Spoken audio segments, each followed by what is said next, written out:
Hello সবাইকে, সবাই কেমন আছো? তোমরা অনেকেই জানো সামনে আমার বোনের বিয়ে। তো টুকটাক করে কিছু কেনাকাটা শুরু করতে হবে।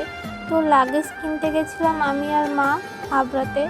তো যাওয়ার সময় ট্রেনে গেছিলাম, কিন্তু যাওয়ার সময় আমার কোনো ভিডিওর ক্লিপ নেওয়া হয়নি।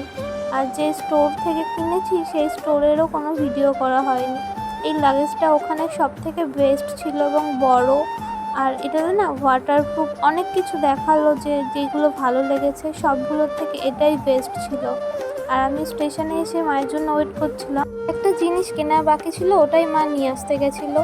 তো আর ওয়েদারটা না মেঘলা হয়ে আসলো, হঠাৎ করে চারিদিকে হাওয়া ছাড়লো। দেখতে পাচ্ছ আমার চুলগুলো কেমন উড়ে যাচ্ছে, কিন্তু ভালোই লাগছিল। এত মারাত্মক গরম ছিল। তারপর অবশ্য বৃষ্টিও শুরু হয়ে গেছিলো। আর আমি কিন্তু এখনও মাকে খুঁজে যাচ্ছি, দেখছি মা কখন আসবে। আর মা এসে গেছে ওই ছাতা নিয়ে, তখন বৃষ্টি পড়ছিল। আর আমার আর মায়ের চয়েস, বোনের চয়েস না সব একই রকম। আর বোনের কলেজে দরকার ছিল বলে ও আসেনি। ও বললো তোরা দুজনকেই নিয়ে আয়। ওকে অবশ্য ভিডিও কল করে দেখিয়েছিলাম, ওরও খুব পছন্দ হয়েছে এটা। আর আমি কিন্তু কোথায় গেলাম বলো তো? আমি গেলাম কোল্ড ড্রিঙ্কস আনতে। আমি বাইরে বেরোলে একটা না একটা খাওয়া লাগেই, আর কোল্ড ড্রিঙ্কস আমার লাগবেই। এত কষ্ট হচ্ছিল।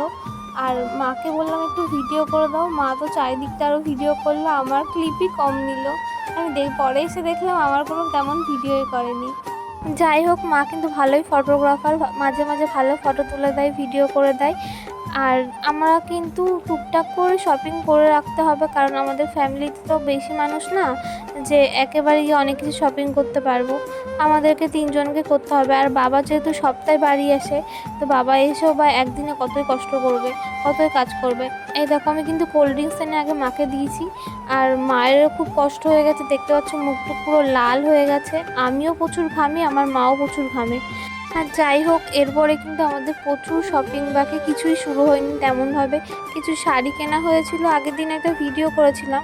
আর আজকে এই ট্রলিটা কিনলাম। আর আমার যেহেতু প্রতিদিনই কাজ থাকে, সপ্তাহে একদিন ছুটি পাই, তো ওই দিনই কেনাকাটা শুরু করতে হবে। আর বোন তো একা কী বুঝবে, মাও তো তেমন বোঝে না।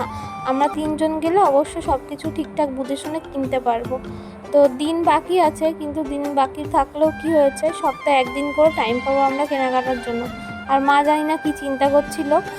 আর তারপর ট্রেনও চলে এসছে, প্রচুর ভিড় ছিল ট্রেনে। আমরা টেনশানে ছিলাম কীভাবে তুলবো ট্রলিটা, কী করে নামাবো, মারাত্মক ভিড় ছিল। তারপরে আমরা ট্রেনে উঠে নেমেও গেছিলাম। নামার সময় একটু সমস্যা হচ্ছিল।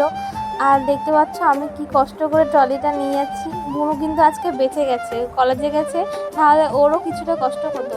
তারপর আমার মাও কিছুটা নিয়েছিল। আর শপিং তেমনভাবে কিছু শুরুই হয়নি, তার মধ্যে আমরা এত হাঁপিয়ে যাচ্ছি।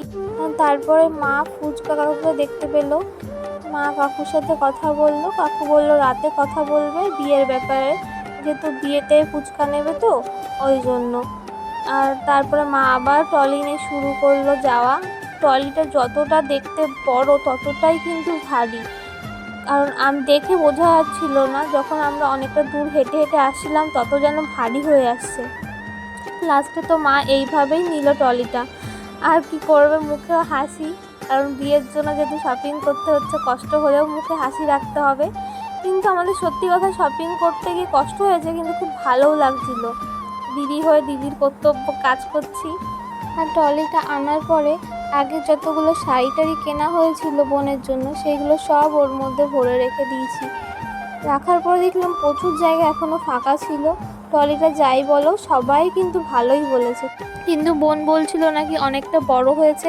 তো আমি ওকে মজা করেই বললাম, ঠিক আছে তোর বিয়ের সময় এখন দিচ্ছি, তারপর দিয়ে আমাকে দিয়ে দিস, আমি আর বাবা আর মা ঘুরতে যাব, তখন এটা নিয়ে যাব। কিন্তু এটা মজা করেই বলেছি, ওদের ট্রলি ওদেরই থাকবে। তোমরাও কমেন্ট করে বলো ট্রলিটা কেমন হয়েছে, আশা করি সবারই পছন্দ হবে। আর বোনের বিয়ের সামনে সবাই ওকে আশীর্বাদ করো যেন ও সুখী থাকে শ্বশুরবাড়িতে গিয়ে সবাইকে নিয়ে।